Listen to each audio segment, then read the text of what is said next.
Мамлекеттик бажы кызматынын төрагасынын мурдагы орун басары Райымбек Матраимов 3 медиага каршы доосунан баш тартты. Бул туурасында журналист Али Токтакунов билдирди. Ал Матраимов коррупционер экенин моюндап, мамлекетке 2 миллиард сом төлөгөнүн, мындан кийин журналисттерге коррупционер эмесмин деп актанып, сотту улантууга негиз жок экенине ынанды дейт.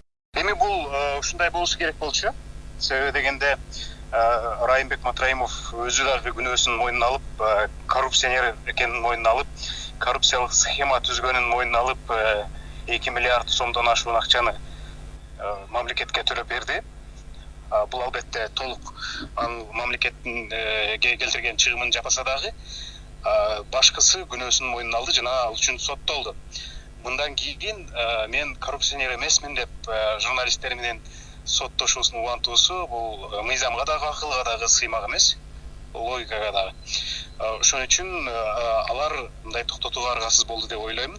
Биз алардын Матраимовдун чет өлкөдө мүлктөрү бар экенин билебиз жана далилдеп бергенбиз.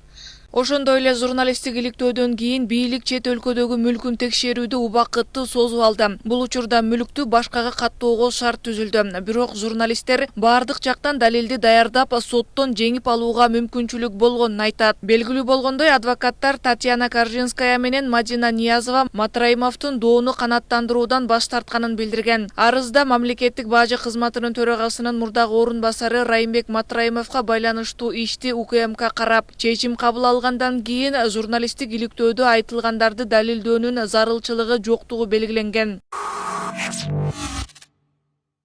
2019-2020 жылдары Азаттык, ОСИСи АРП анын Кыргызстандагы өнөктөшү Клоп медиасы менен чогуу бажы тармагындагы жемкорлук иштерди ачыктаган иликтөөлөрдү жарыялаган. Буга байланыштуу Матраимовдун үй бүлөсү 3 медианы сотко берген. Алар Матраимовдун кадыр баркына доо кетирген деп Азаттыктын журналисти Али Токтакунов Клоп 24 KG сайтынан жалпы 60 миллион сомду өндүрүп берүүнү өтүнүшкөн. Кийинчерээк Матраимовдор 24 KG сайтына койгон 15 миллион сомдон баш тарткан. Үстүбүздөгү жылдын 18 февралында УКМК Матраимовду кылмыштуу кирешени адалдоо фактысы менен кармап, 15 апрелде далил табылган жок деп териштирүүнү токтотуп, өзүн эркиндикке чыгарган.